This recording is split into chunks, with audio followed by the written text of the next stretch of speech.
وآل محمد. ولا تحسبن الذين قتلوا في سبيل الله أمواتا بل أحياء عند ربهم يرزقون. I'd like to begin this sermon this Friday with honoring the memory of a Shaheed Malcolm X Al-Hajj Malik Al-Shabazz, a martyrdom that happened 50 years ago, a day like tomorrow, February 21st, 1965, while he was about to address a unity conference in Manhattan in New York.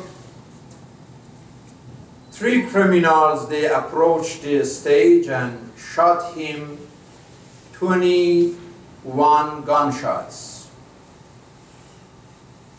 As some of you know, the autobiography of Malcolm X, which was published shortly after his martyrdom, considered to be the most influential biography and book of 20th century, and it's amazing. All the books in the United States in 20th century, the autobiography of Malcolm X became the most influential one. This man was a miracle in this country because, number one, he was an orphan. His father was killed when he was only 6 years old. And his mom was placed in a mental hospital when Malcolm was only 13. He was raised in a foster house, from one foster house to another foster house. And he was taken to jail when he was 20 years old. He was in prison for 10 years. During his prison life, he learned how to write, how to read English. And that was the time that he joined the Nation of Islam. When he was freed 10 years later, he officially adopted by Nation of Islam, and he lived with that organization for 12 years. In 1964, he made a pilgrimage. He went to Mecca, and the road to Mecca was a road to a revolution in the life of Malcolm X. He started separating himself from Nation of Islam and adopting the traditional Islam. Till then, he used to say that the white people are devils, the black are the original people, and they are superior to white. But when in Mecca, he recited this verse, يا أيها الناس إنا خلقناكم من ذكر وأنثى وجعلناكم شعوبا وقبائل لتعارفوا إن أكرمكم عند الله أتقاكم إن الله عليم خبير. That all of you are from the same male and female, and there is nothing called race, color, class, and nationality as a standard of being better. All are equal, and the honor of each individual is based on his integrity and character. So Malcolm X rejects racism And he said, I guess a man is entitled to make a fool of himself if he is ready to pay the cost. It cost me 12 years. It means those 12 years that he was with the Nation of Islam and his separated. So he was killed, most probably based on the report, by 3 members of the same Nation of Islam while he was getting ready to give that lecture in Manhattan. In reality, Malcolm X, or Haj Malik al-Shabazz, was martyred because of jealousy of people over him, because of injustice, because of hate, because of terrorism, tyranny, double standard, and yes, Islamophobia. He joined the traditional Islam, and they started a kind of Islamophobia on that day. Unfortunately, that Islamophobia has turned today, after 50 years, to a cancerous tumor. And you can see the size of this tumor, like ISIS and Al-Qaeda and others. That even President Obama, in last Wednesday's lecture in the White House, when he addressed the Conference of Violence and Terrorism, he said that those guys from Al-Qaeda and ISIS, they are not religious leaders, they are terrorists, they are just criminals. And he said, don't buy their propaganda that they try to say that they represent Islam. But someone may argue that, well, Mr. President, they are Muslims. They say that they are Salafi, they say they are Sunni, they are saying that they are jihadists. They read the Quran, they quote the fatwas from so-called Muslim scholars like Ibn Taymiyyah. And these people are very serious about faith. As a matter of fact, they consider the Shi'as, the Shi'ism, as a bid'ah innovation. That means almost 300 to 400 million Shi'as already deserve to die, based on their theology. How many Shi'as are in the world? They all must die, if you follow their ideology. And even the Sunnis, if they disagree with them, the same thing, the same destiny for the Sunnis, that they do not pledge allegiance to Abu Bakr Baghdadi, they don't deserve to live and survive either. They believe that they are Muslim, and they believe that they want to purify the whole world. Everybody must be pure. But this purification of this world from kufr and from shirk and from the dirt of infidelity is not possible except through slaughtering and killing and explosion and intimidation and this kind of terrorism that we are facing every day of beheading and burning and other ways. So they believe that this is the way that they are purifying the world. The world would be perfect. And the path for perfection is beheading and burning and killing everybody that disagrees with them. Well, our argument here is that no, we don't care about what they say, we care about what they do, their actions. We believe that this entire Islamophobia manifested with these terrorist organizations is a satanic scenario.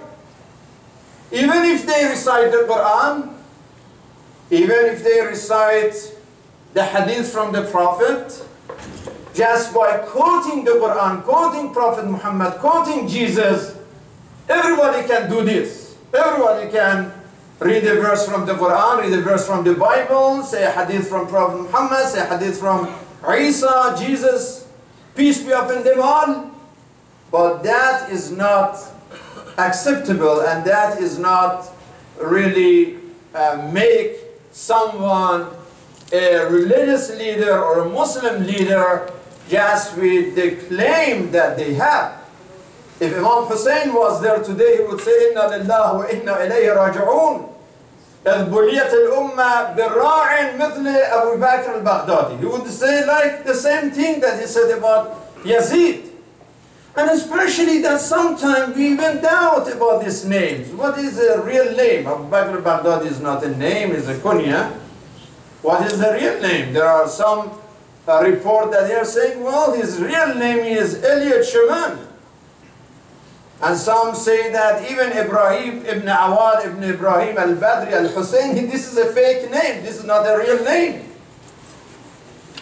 So they consider this guy to be an actor that was trained by intelligence services for performing this corrupt political scenario.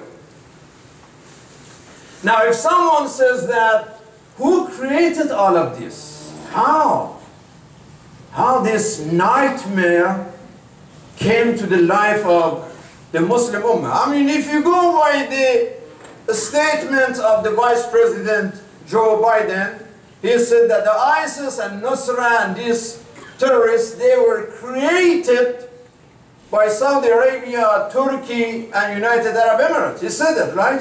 A while ago he said that because these guys were so much anti-Assad that they were determined to give as much as money, as much as weapon to anyone who is willing to fight the government of Syria. So they created that.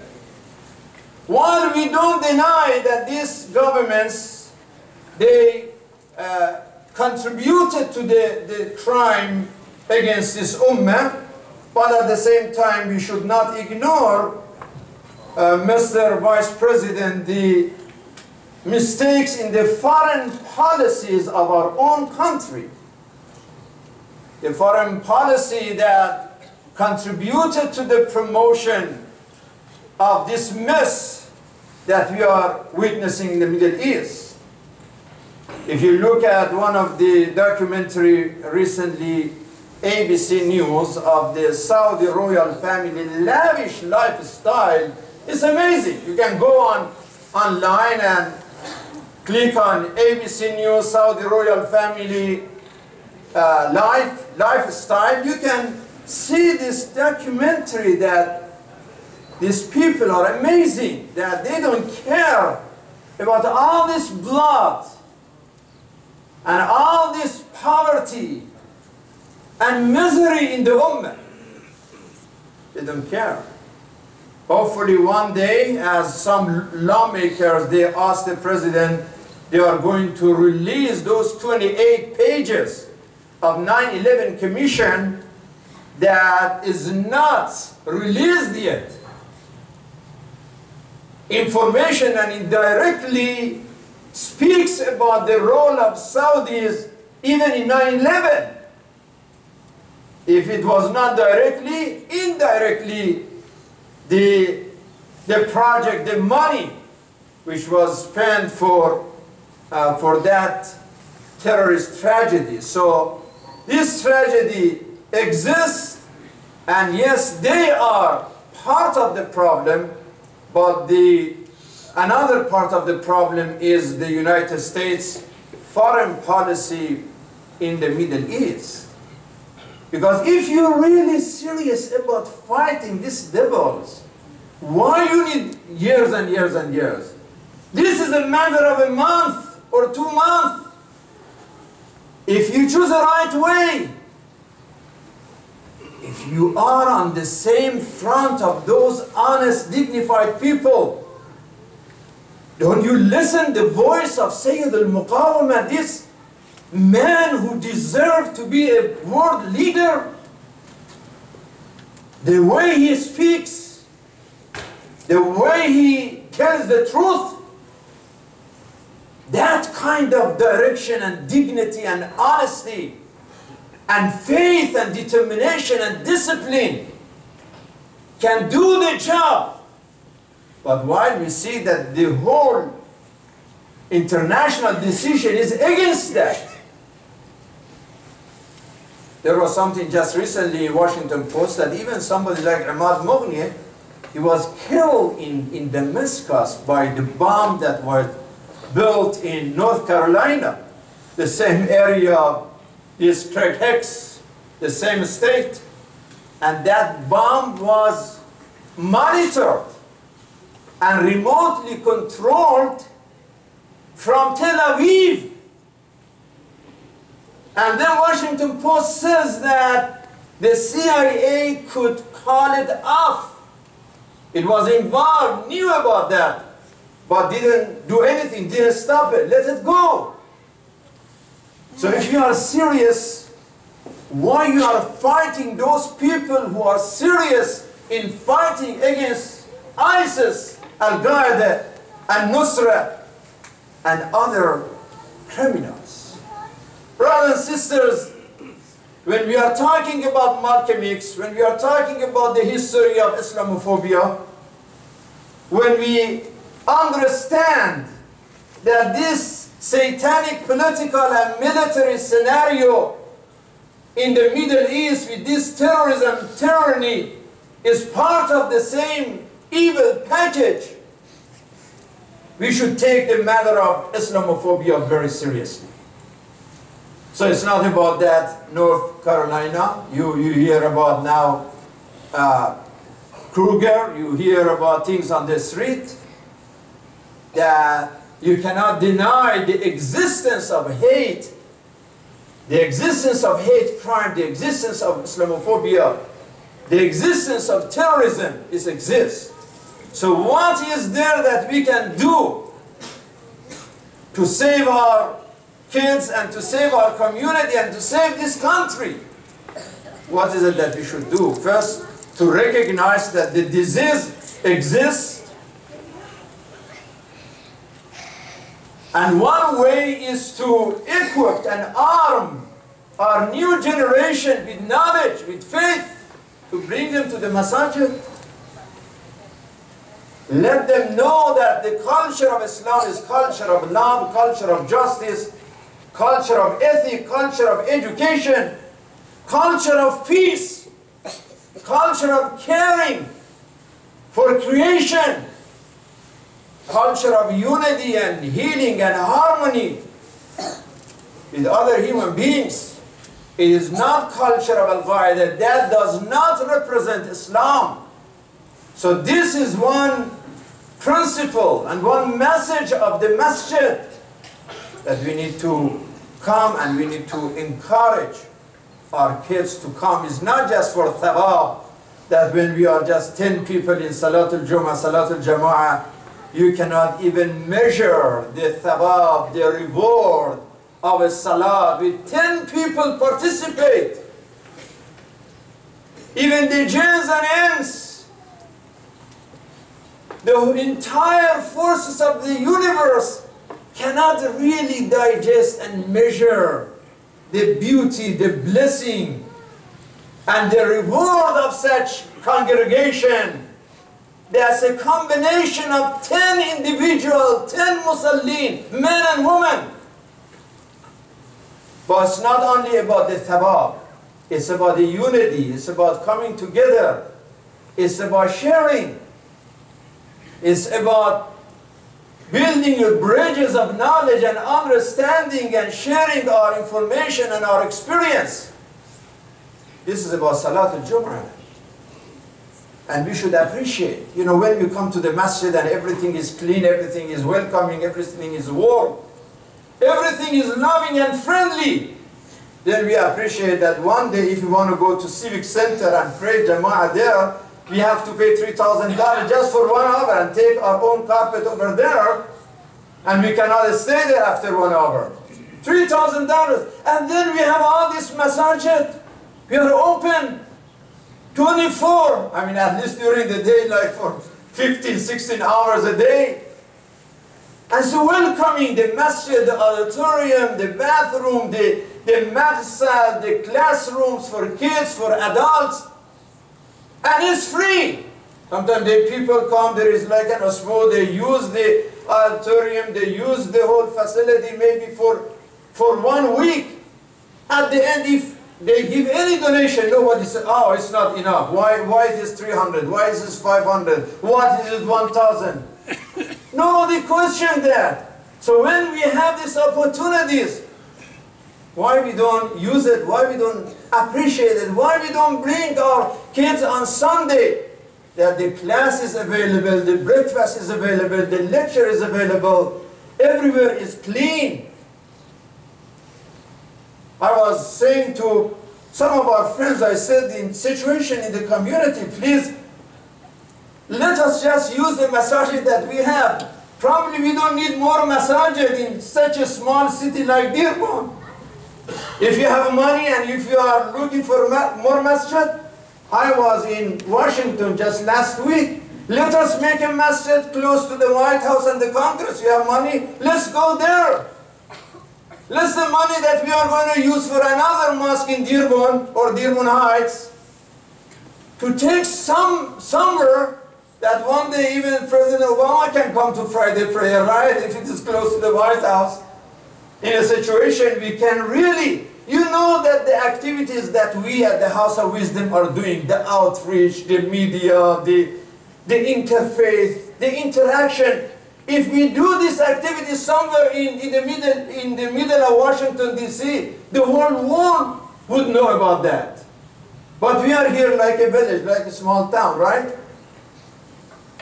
I said, if we have that, if we have money to get it over there, I would go there. I leave this Hikmah for you. Honestly, I'm ready. Even my wife said that, are you serious about that? I said, I'm for service. It's not that, oh, now relax, now we have House of Wisdom, the mortgage is paid, and, you know, still we have lots of struggles, still we have to pay the bills all the time. We have 3-4 people working with our treasury, and always I'm asking them, please, with all these bills that we are paying every week, every month, just bring it here on the wall. I like to see it. I monitor sometime online to see what's going on in our account and what we earn and what we spend, but that's not enough. Not every detail is online. Let us have it. It's not easy to run an organization. It's not easy to run a mosque. There are hundreds of bills, unbelievably, that think that we never thought about that. And we have to pay. All of a sudden, another bill, $10,000, another bill, $15,000. We are handling, alhamdulillah, because of work and, you know, dedication of faithful. But I said, yeah, I'm ready to go and start all over again from Washington, D.C. because it's worth it. If you really think about the interests of our community, because this is something that we need to act on it. Islamophobia is a serious matter. We cannot ignore it. And one way is for our community to engage. You know, all the time I go to the interfaith just by myself.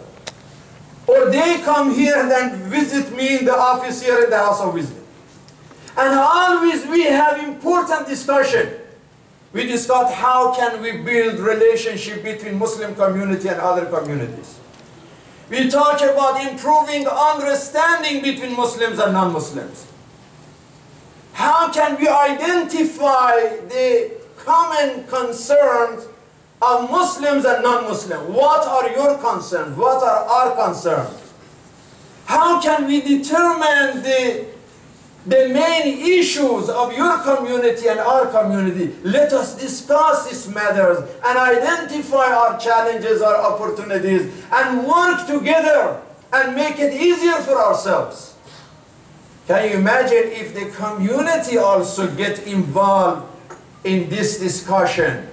If our communities become members of our mosque and participate, not just any random guy waiting for a fitna and start writing yaminan wa yasaran, left and right on the Facebook. That doesn't mean anything. Accusing this party, accusing that party, insulting this side, insulting that side. Just ghibah, just accusation and gossip. in the name of defending somebody or in the name of attacking somebody, bringing more fitna and more problem in the community. That is not responsible thing. If you are serious, become a member of this mosque or member of that mosque and vote and choose your board and make your right decisions and participate in the issues of the community.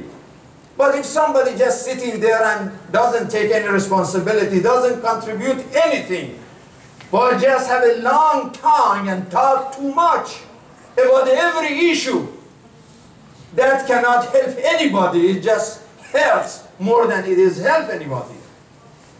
May Allah bless you, brothers and sisters, for your participation to this humble house of wisdom. We need to work together. I was an interpreter just last Tuesday.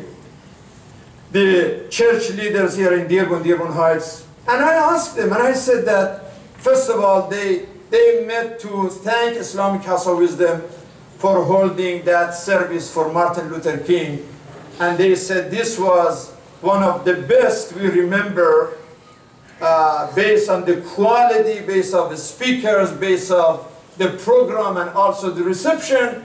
They were very grateful of what House of Wisdom did. Then I asked them that, I really want to ask you something, that how can we fight this Islamophobia? What else you guys want us to do? We condemn terrorism, we write it, we say it, we make it all over. So what else can we do to deal with these issues? And they said a good neighborhood. Just advise the Muslim community in Dearborn to be just practicing a good neighborhood, and many of you are doing, to show love and to show respect and to show responsibility when we are talking, when we are shopping, when we are driving. It's not about that somebody, Islamophobia, or somebody racist, or somebody has hate. Sometimes it's none of this issue, just good attitude. If somebody is not polite, if somebody is rude, and it may not have anything with racism or Islamophobia, just a person is rude in expression, in action, in engagement. So if we really follow the teachings of our faith, akhlaq, and fairness and ethic of our religion, and the role model of our Prophet and Ahlul Bayt and the teachings of our faith, then that is the best way of fighting Islamophobia. Just being a good neighbor and practice this truth and beauty and blessing of our faith. And this is something I hear from non-Muslims.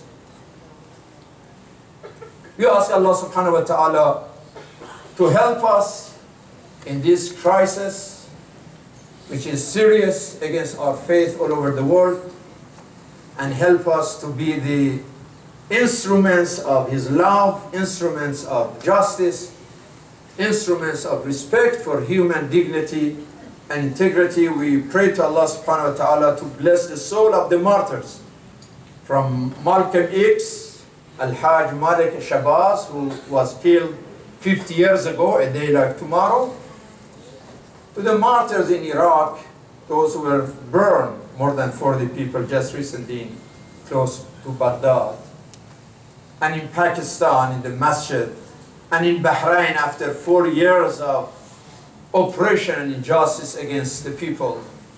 We pray for all the madlumeen, for all the oppressed, and we ask Allah subhanahu wa ta'ala for victory for the true faith, and victory for forces of justice and forces that work for bringing more humanity to this world. Bismillah ar-Rahman ar-Rahim.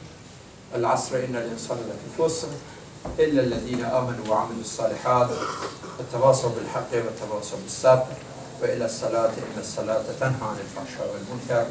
Assalamu alaykum wa rahmatullahi wa barakatuh.